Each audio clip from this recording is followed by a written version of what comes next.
Live by Live has all of your favorite music, and you can listen for free. Whether you hit play on one of our hundreds of curated music stations or create your own custom artist radio station, you'll find the music you love on Live by Live. Visit livexlive.com or search LiveX Live in the App Store or Google Play and listen for free now. Darkcast Network. The light shines brightest on our indie podcasts. Hi, this is Jenna. And this is Kelly. And you're listening to ODFM. This episode is One Drift from Murder.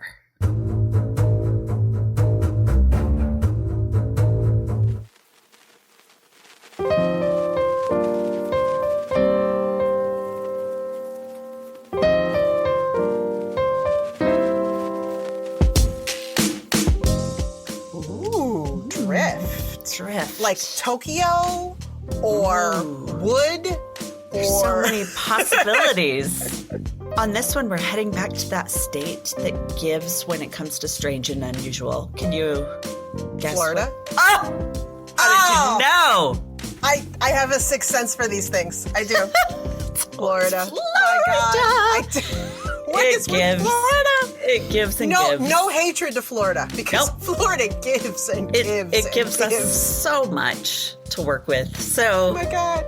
And this one is definitely strange and unusual. So, 3 miles west of the coastline is Palm Beach Gardens. Ooh, Sounds lovely, nice, right? It is. So it's a well-to-do retirement community. I won't be there. Okay, got it. I will not afford that, but yes, but it's full of golf courses, senior activities, and beautiful homes. Okay. Yeah, it's basically a retirement community that was made into a city by all these retirees. Oh, wow. Okay. Yeah. So they took over.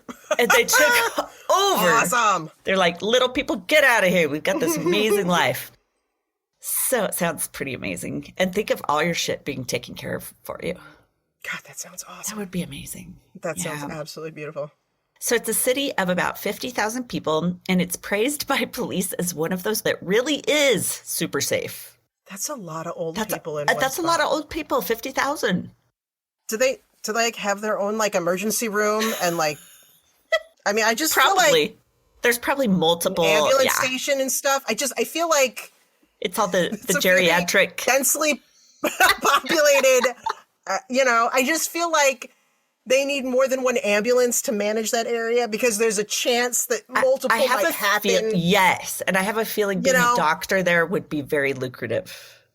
Oh, God. Or a huge pain in the ass. Yeah. Ooh, like, that's true. Oh, my God. They're calling me again. Oh, my God. No, that's not a bunion. That is just another wart. Yeah. Wow. Okay. Okay. So it's touted as a really, really safe place. Like they say most places are, but literally this place is one of the safest places in the state of Florida, which says a lot. Damn. Okay. For Florida. Yeah. Okay. Most of our stories are out of Impressive. It's very impressive, yes.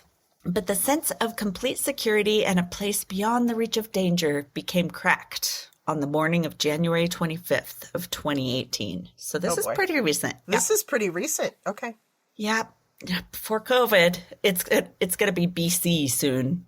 But before COVID. Oh, God, yes. I know. Memories.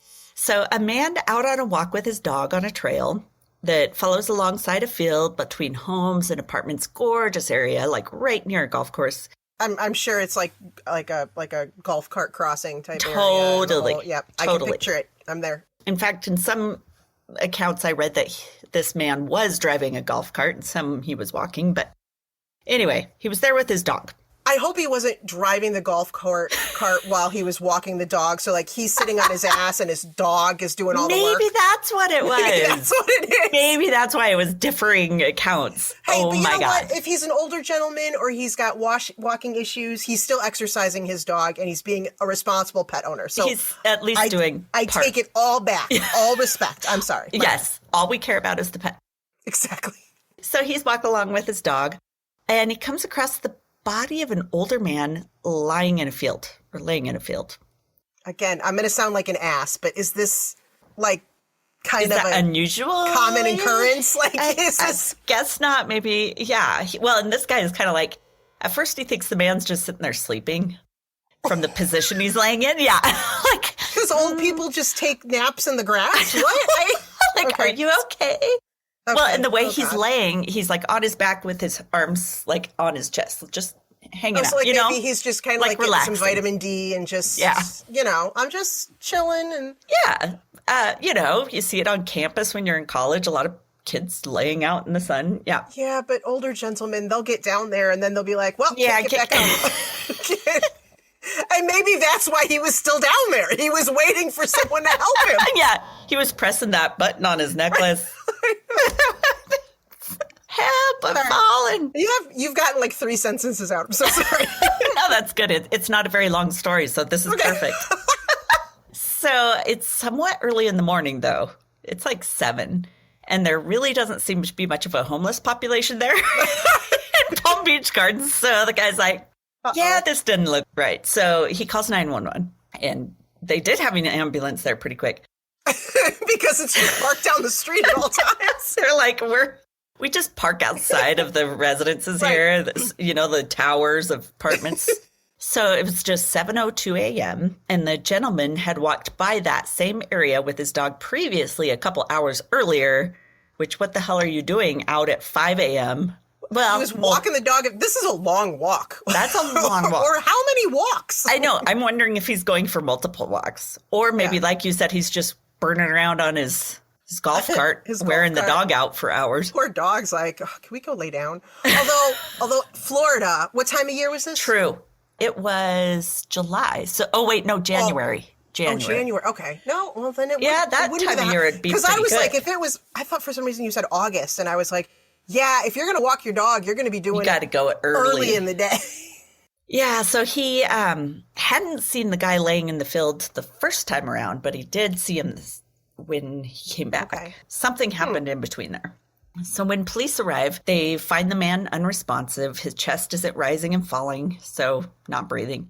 And there's a small pinhole in his shirt indicating a bullet wound. Whoa. And almost like this small thread of blood line across his shirt. It didn't look like the blood had seeped out. It looked like something had dragged across. So they were kind of like, that's odd, but didn't think too much of it. Okay. The weird thing, I thought this was weird. In this part of Florida, police have to wait to go to the body, unless it's like an emergency situation, for the coroner to check out the scene before really like stomping around it and stuff. But what if he wasn't really like totally dead? What if he was just... I think they checked for vital signs, and then they're like, okay, this dude's gone. Wow. So then they have to wait for the coroner. So I thought that was a little... And he's also probably a very busy man. Probably. Although this was a woman, so we were like, yes. Woman, yeah. Women coroners, I think. I think it was. Okay. So the coroner gets there, and she sees there's no signs of struggle, no scrapes or injuries on the hands, and the bottoms of his shoes were clean. His hat was even still on his head, though kind of like slightly askew.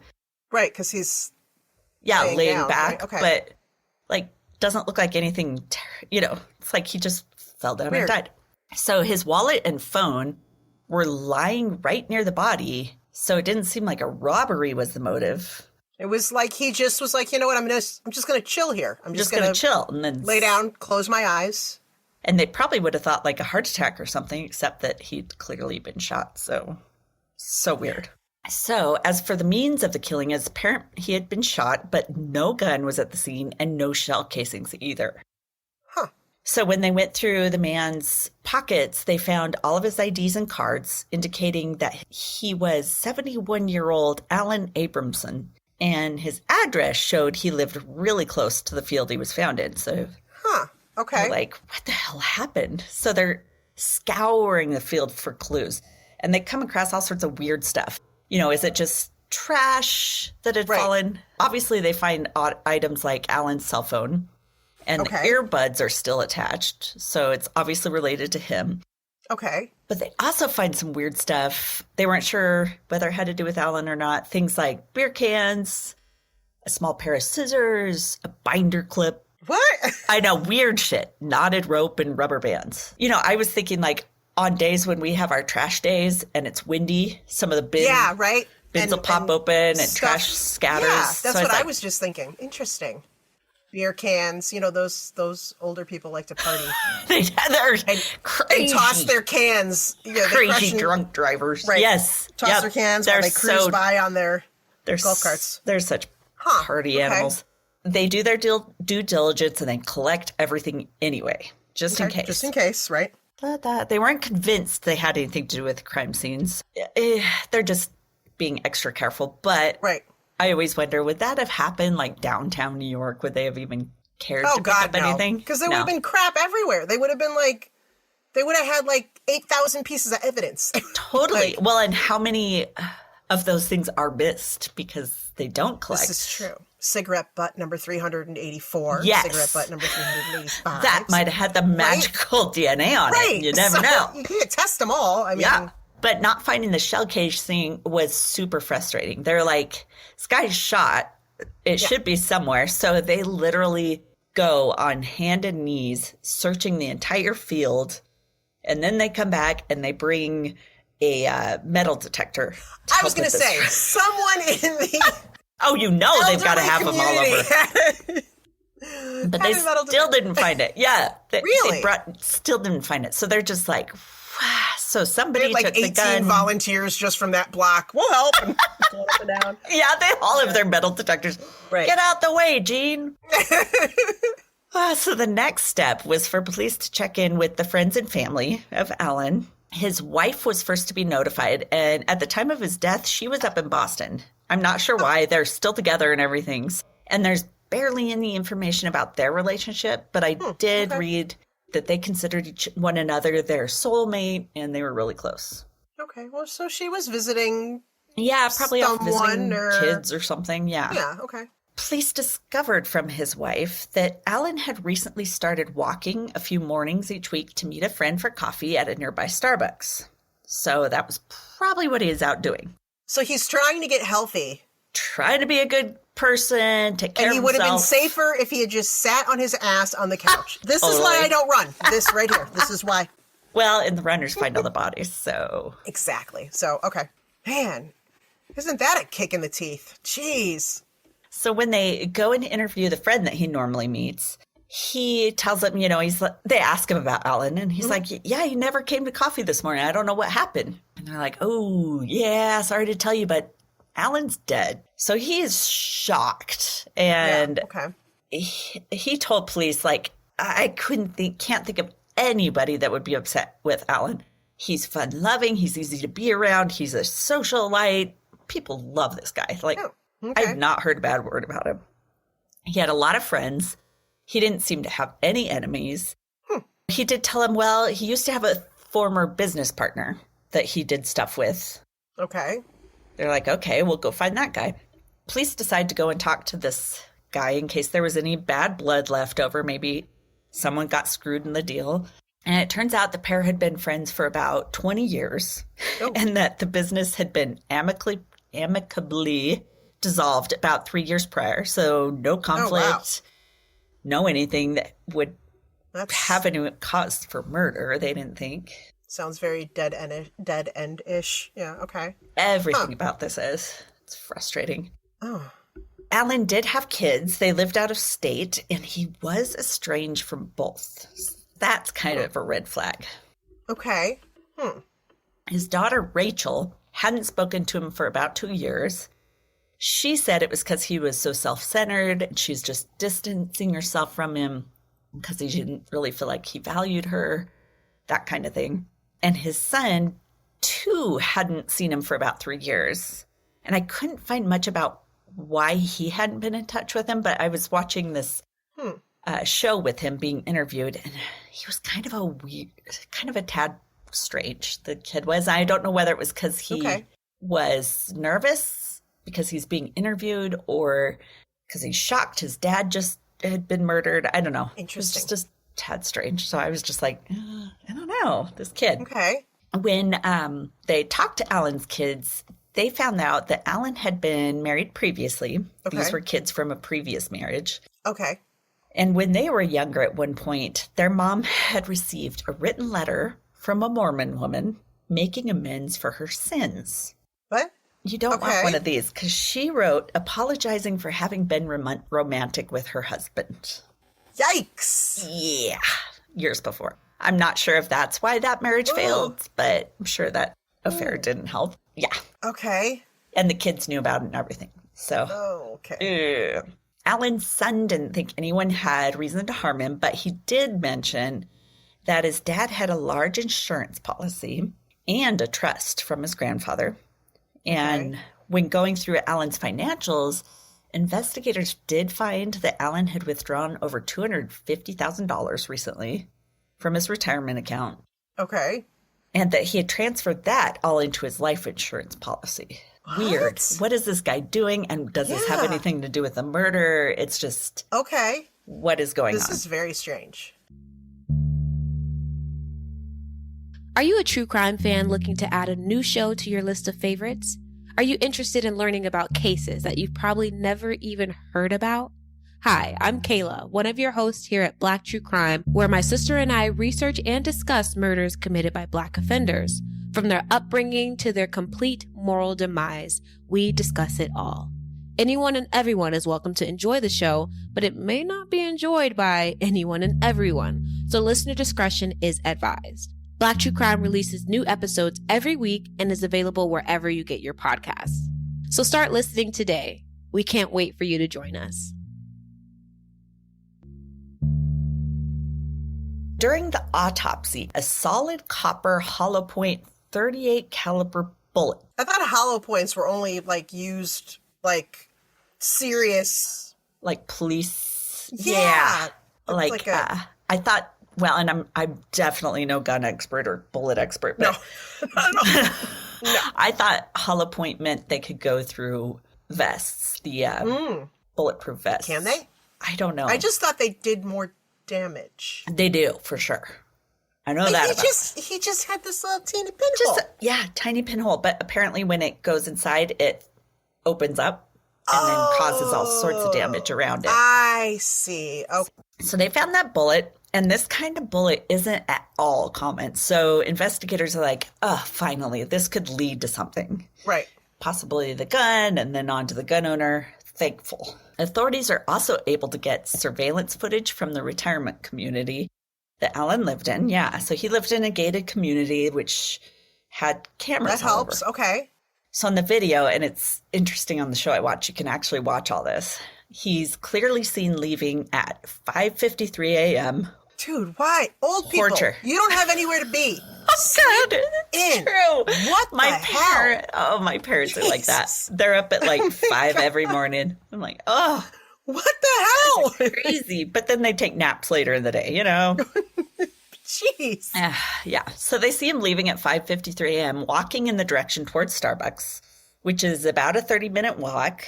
It also serves as his workout, like we talked about in the mornings. Yeah, okay. And he usually gets to Starbucks at about 6:30. Okay. On the day of his death, on the tape, you see him carrying a zipper pouch of some sort.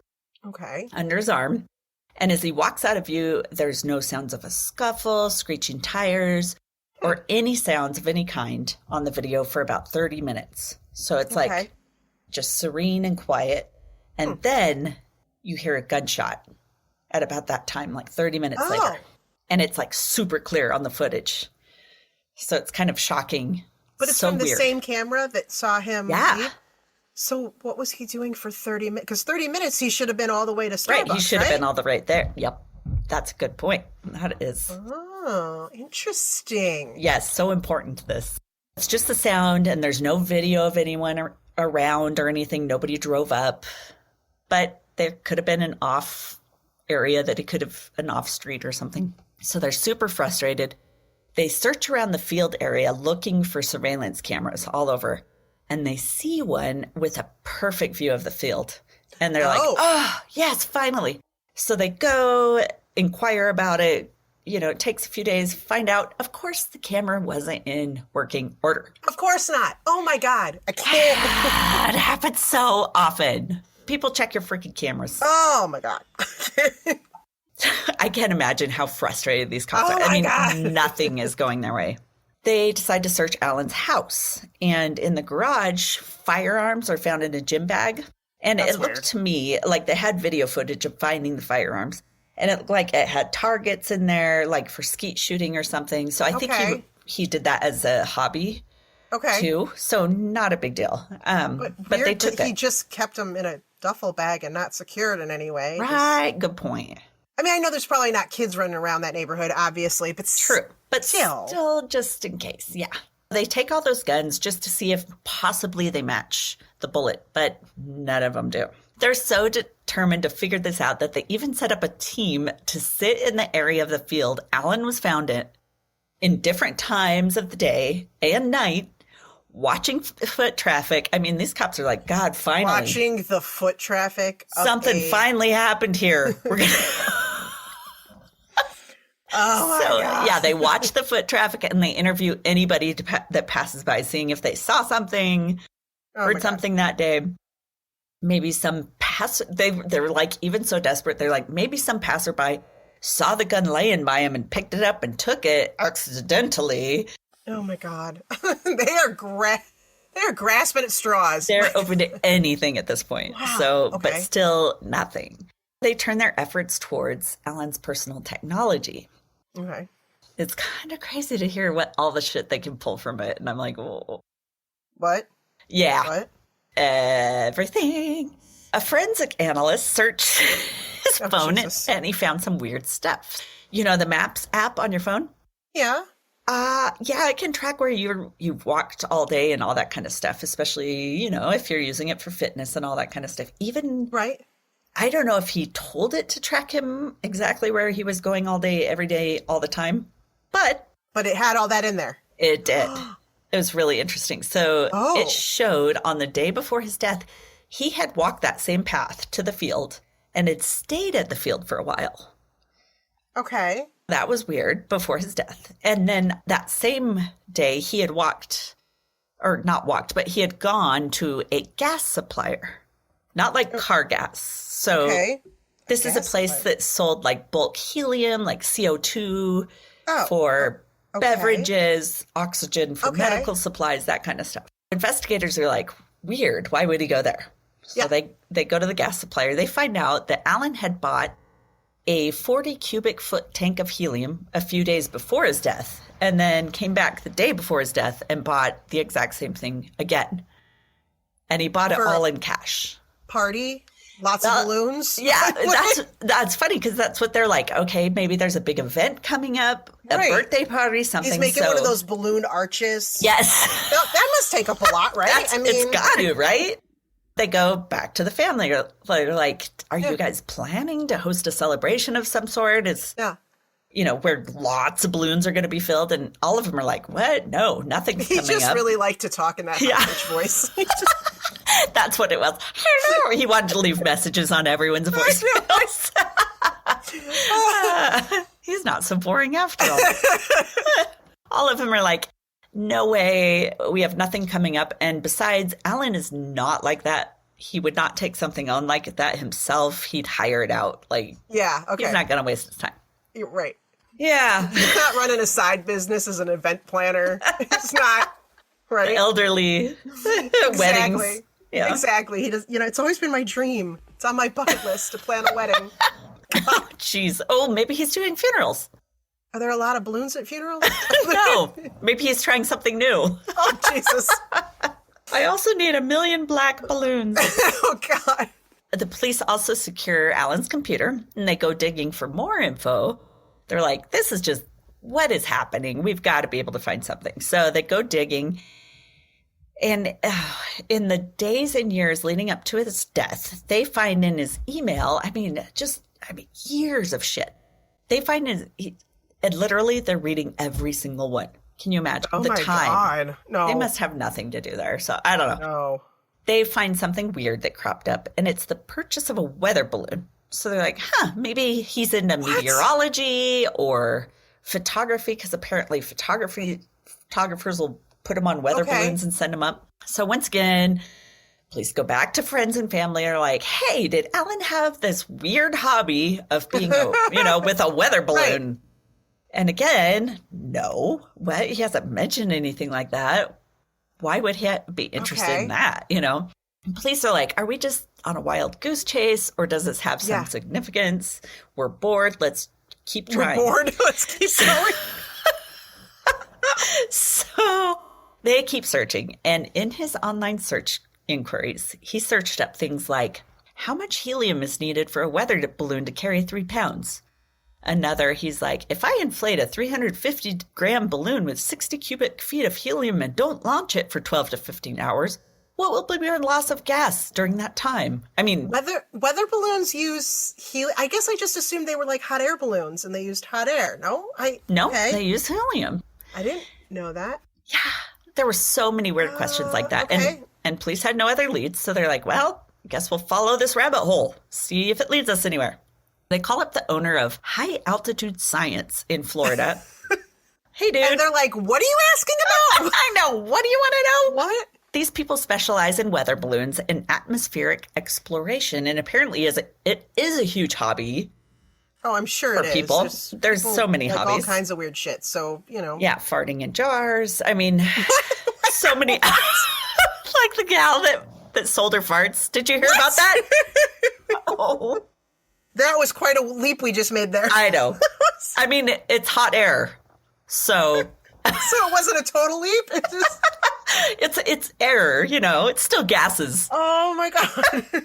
Still gases. Jesus. Okay. And she made way more money than these guys. So the owner told them that many hobbyists will fill up the weather balloons, which they tend to launch immediately, not 12 to 15 hours like Alan's search had said. And upon filling them, they attach Velcro with GPS units and GoPros so they can get videos and photos from the edges of the atmosphere. And some of the photos they get are super cool because I started seeing some of these and they literally are up in the atmosphere. They get that high. Wow. It's almost like taking photos from space, but you can do it yourself. Oh, that's really cool. Okay, so this is all sounding a little more normal. Right. See, and so I'm like, actually, that could be a really cool hobby. I could see why people want to do that. But strange that he doesn't mention it to anybody. Right. Or that nobody would know that he's trying. I mean, that's kind of a or like, thing. He's always been into weather or... Yeah, or into weird things or wanting to see the Earth from space. Photography or something. Apparently, these balloons travel 18 to 20 miles up into the air. And when they burst, people track the GPS units to where their GoPros land so that they can get them back. What happens if they travel to Turkey?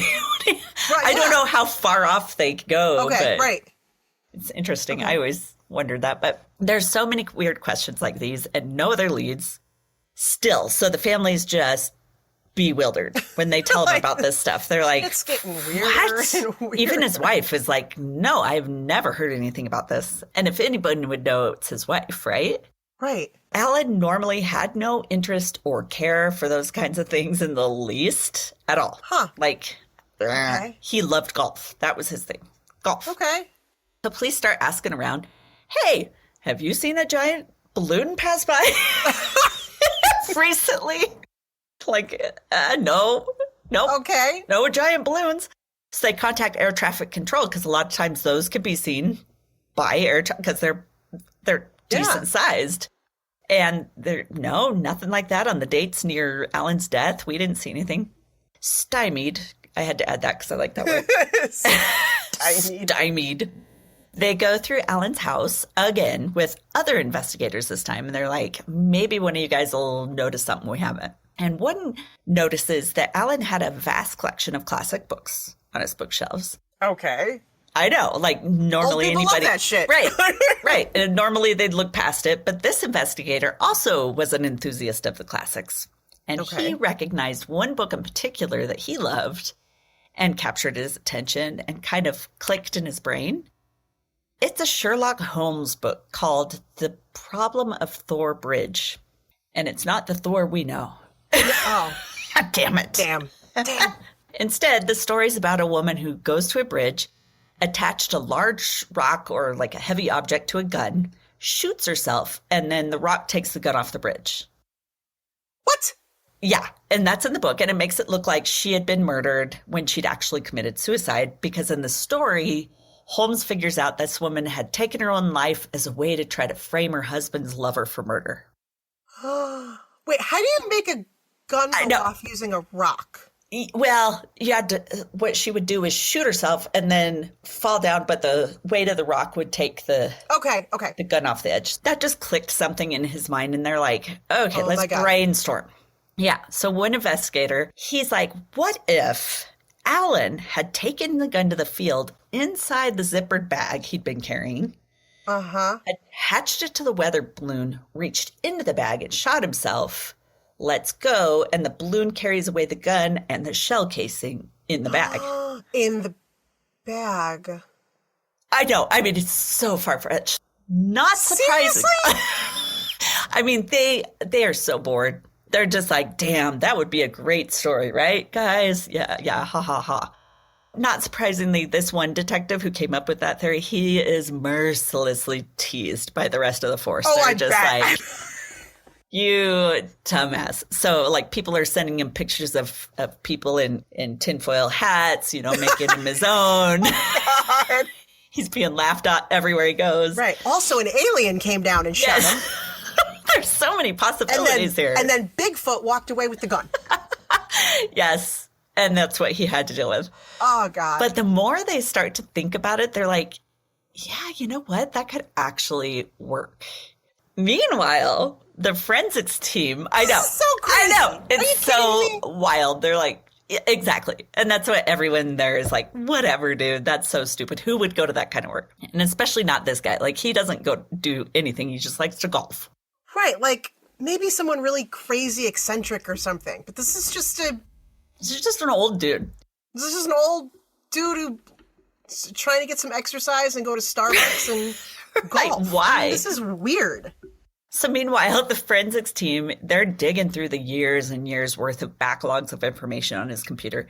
His Google account, and I didn't know it did this, but it had saved all of his web searches dating all the way back to 2009 and even longer. So like 10 years. What? Even though it's different computers, save that information in his... What? I know. Are you serious? It kind of freaked me out learning all this. I was like, what? You have that? What? Oh my God. Oh, so like 10 years worth of information. They are going through each and everything he did. And interestingly, there are a great deal of searches about suicide. And there's specific searches like, can life insurance agencies deny payment for suicide? And is there a way to hide a suicide gunshot? Wow. That's a very specific search. I mean, super specific. Then there's ones like, what's the lifting capacity of a 3-foot balloon and how much does a Walther PPKS weigh? Which is a type of gun. Wow. Yeah. And another was, when shot in the heart, do you die instantly? Oh, the cool thing about this, and also really freaky, a lot of these were speech-to-text inquiries. Like if you're like, hey, Siri. What? Really? Yes. So he said this shit out loud? He did. And the crazy thing is, it records you saying those and keeps it like that. No. So they were listening. It was like a voicemail. And you could actually hear him saying it, and they were able to confirm it's his voice. Like, they had it on the video I was watching, and you could hear his voice asking those questions. So they knew it was him asking. Isn't that crazy? I was like, oh, all the things I've said Oh, my are being recorded. Kind of creepy. So after finding this massive information, investigators are becoming more and more convinced that he actually did kill himself. I mean, it would explain why he was in an open field, because you can't launch those just anywhere. It explains everything, but how do you prove it? I know. I think they're thinking, so he probably set everything up like helium tanks and stuff, the balloon in the field the night before, since it showed that he had walked there that night before. Right. Well, yeah, where are the helium tanks? Tanks. No idea. I mean, and he obviously... Because he had to fill it. Right. So I'm wondering if he filled it the night before, took the balloon and hid it somewhere there and left it, took the tanks, maybe returned the tanks. I don't know. So they couldn't figure that out. Okay. But it also explains why the scissors and the string were at the scene. I know. And remember that kind of long drag mark across his... They were saying it would explain, like, after he fell and the balloon was taking off, the string dragged through the blood on his shirt on liftoff. Crazy. Well, didn't you say there was like a binder clip? What if he had clipped it, like the balloon to something so it wouldn't... I know. Oh my God. That's a good point. Yeah, maybe he... When they took those things, like the scissors, did they not like dust them for prints or anything? Or... good question. I didn't find that anywhere. Didn't think it was something they had to do, but... But since they were doing all this other work, you would think they probably did do that. God, that's so weird. Yeah. Investigators also found that Sherlock Holmes may not have been the only place Alan had found inspiration for his suicide plot, if this is what it was. On a 2003 episode of CSI, there's a story where a guy tied a gun to party balloons, shot himself, and the balloons carried the gun away. So that was in one of those episodes. Dude, some kid is going to find that, and it's going to be attached to balloons.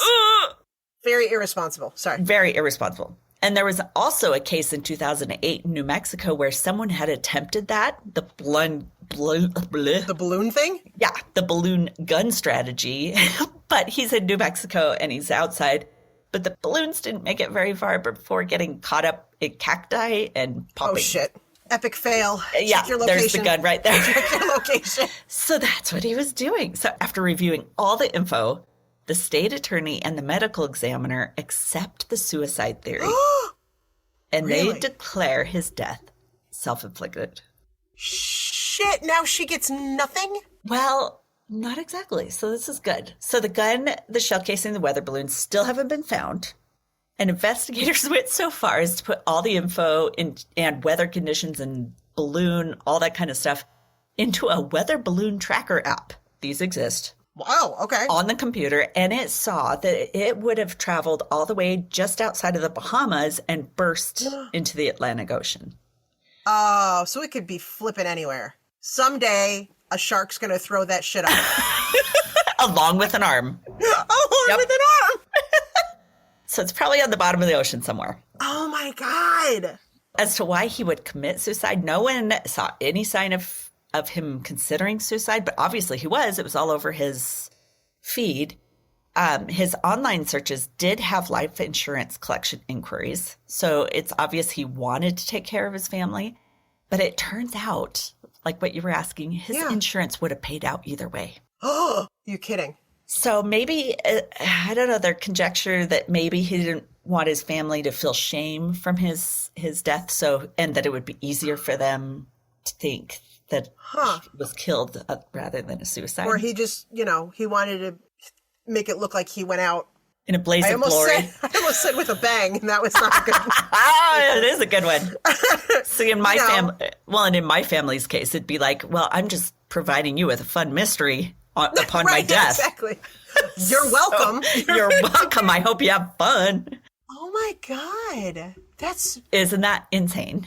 It's not really a murder story or a true crime. I guess it's criminal to commit suicide. They ruled it that, but you don't know that that's actually what happened. But it makes... I know. Oh my God, that's insane. It's still forensic-y, It is. But it's also genius. It is genius. He almost pulled it off. Almost. Holy crap. But I did find this one article. It's a New York Times article written by Alan's daughter, Rachel. I'm giving her more of a flair. Rachel Paula Abramson. And it's kind of long, but I wanted to read it verbatim. Okay. Because it kind of gives her perspective of things. Okay, so it says, my father never hit me. He rarely yelled, but he was withdrawn and distant. He went to work, then came home for food and stared at the television. I thought it was us. I thought we were not good enough for him. And now I think he must have been depressed. This is how depressed people behave. That's interesting. But that's very true, but yeah. She also says, he and my mother separated the following summer after 28 years of marriage. That was 2003. I chose my mom. I didn't have to take sides, but I did. I flooded his email with hateful letters, blaming him for everything that went wrong in my life. Things like, you were a terrible father, I wrote. I will never forgive you. I won't go to your funeral. Wow. Yikes. Yeah. Things you regret later on. Don't say those things. She also wrote, things only got worse when he remarried and developed a close relationship with his stepchildren. For them, it seemed like he couldn't do enough. Yeah. So I spent hours staring at pictures on Facebook, The proud dad at graduation, the proud father of the bride.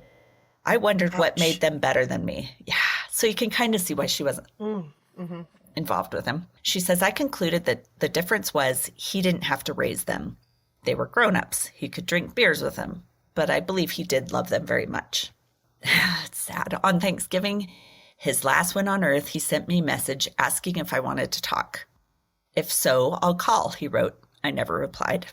Another read, have so much I want to talk about. Maybe one day if you're ready. I ignored that too. I didn't feel like dealing with it. There was just too much to unpack. Another day. People have asked me, was it harder when you thought he was murdered? And my answer is no. The suicide is harder. It's so much harder. I thought he died in his prime, a happy guy on his way to meet a friend for coffee, and my dad knew that. He knew a homicide would be easier for us. He knew we would blame ourselves for missing the signs. He knew I would blame myself, the estranged daughter, who had not called him on his birthday in 15 years, who told him she was getting married, but then said, it's best that you don't come. Ugh, my father was tormented by something. By what, we don't know. Detectives were unable to find a motive, but he spent 9 years obsessively searching for ways to end his life. My dad told us so much about himself in this method. He tried to protect us all. That is how we said goodbye. Or how he said goodbye. She's come to the total thought that this was to protect them. He was depressed, but God, that makes a lot of sense. It From does. his generation, men don't reach out for help. They don't talk about being depressed. You suck it up. If he had been searching for this as a possible way to end his life for 9 years, because I was wondering, I'm like, did they ever look to see if there was a doctor that everybody didn't know about and he had a terminal illness or something? But no, 9 years. 9 years. Yeah. Oh my God. So a lifetime of depression. Yeah. And nobody saw the signs because, guys shut down. Well, right. Or you don't want them to. God. Oh my God. It's heartbreaking. Wow. Okay. That is heartbreaking, but holy cow. But now it all makes sense. What a way to. Right. Damn. Whoa, dude. Major mystery. He should have been a detective. Wow. Or something. I mean, so much work went into that. That is a crazy story. And he tried to cover his tracks by paying in cash and stuff, but the guy remembered it all. So it didn't pay off the helium guy. I want to know where those tanks went. I do too. And I couldn't find anything about that. It was actually hard to find a lot of information. There's an alligator somewhere with like this massive empty helium tank in his belly. Like that was tasty. But when he with comes a out, really high voice. With a really high voice, exactly. What a cute cat. Is that what an alligator would? I have no idea. Oh my God. That's an awesome, crazy story. I know. Isn't that wild? Wow. And if that one investigator hadn't gone in and happened to be in that and happened to have read that book so he knew the plot, holy it could have totally been lost forever. Damn. Yeah. And they would have just thought it was some unsolved murder, That's insane. So cool. All right. Did you want to hear my sources? I would love to hear your sources. Holy crap. I know. CNN.com, sunsentinel.com, rare.us. Definitely. Mm-hmm. Rare. Yep. Yeah. New York Times article written by his daughter, Rachel Paula Abramson, Oxygen.com, and the big show I watched, which I didn't write down, but it's called Body Cam.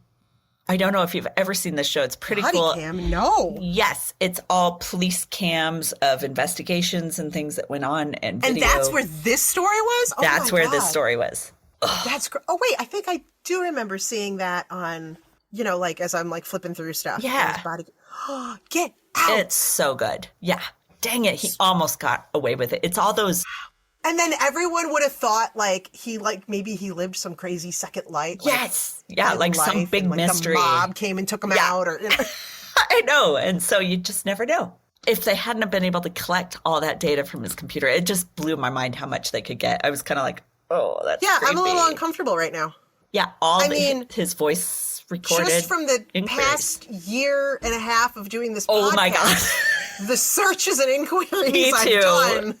Well, and this one too for me, because I'm also searching weather balloon, all that kind of shit, and I'm like, oh no, it looks like I'm doing the same thing this guy did. Oh my God.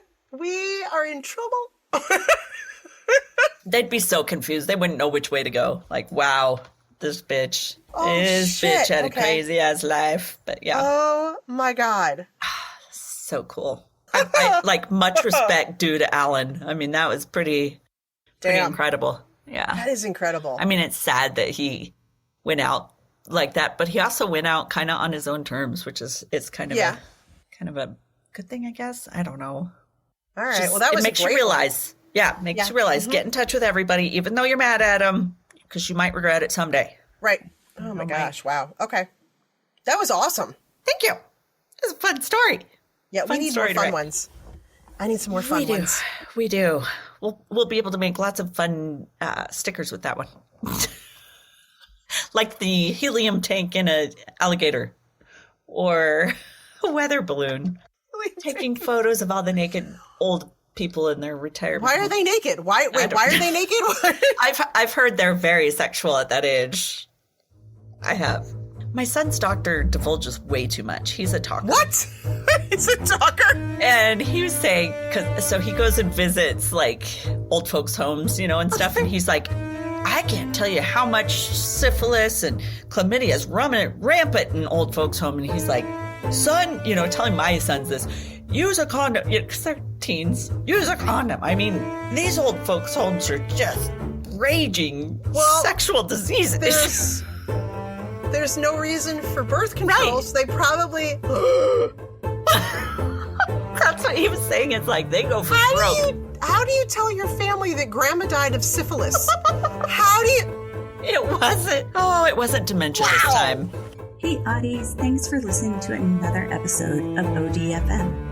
If you're a longtime listener, hey, we cannot thank you enough for your continued support. And if you're a new listener, thanks for giving us a try. If you like us, please drop us a like, subscribe, or rate us so we can share our stories with more people around the world. And if you'd like more information, like links to our podcast and socials, along with our Patreon fan page, those links are all on Linktree under ODFM Podcast. That's linktr.ee/ODFM Podcast. Side note, you guys, we're obsessed with fan art, and we love making things with it, like stickers for our fans. So if you'd like us to use your designs, send it to us at odfmpodcast@gmail.com. And if we use your design, we'll be sure to send you a sticker. Thanks for listening to another episode of ODFM, hosted by Kelly DeVries and Jenna Swanson. Production and editing by Kelly DeVries. Theme music by Eric Swanson. ODFM is a satirical true crime podcast for entertainment purposes only. The stories you hear are serious and true. The comments and opinions are not. We apologize if any of our content is harmful or disrespectful.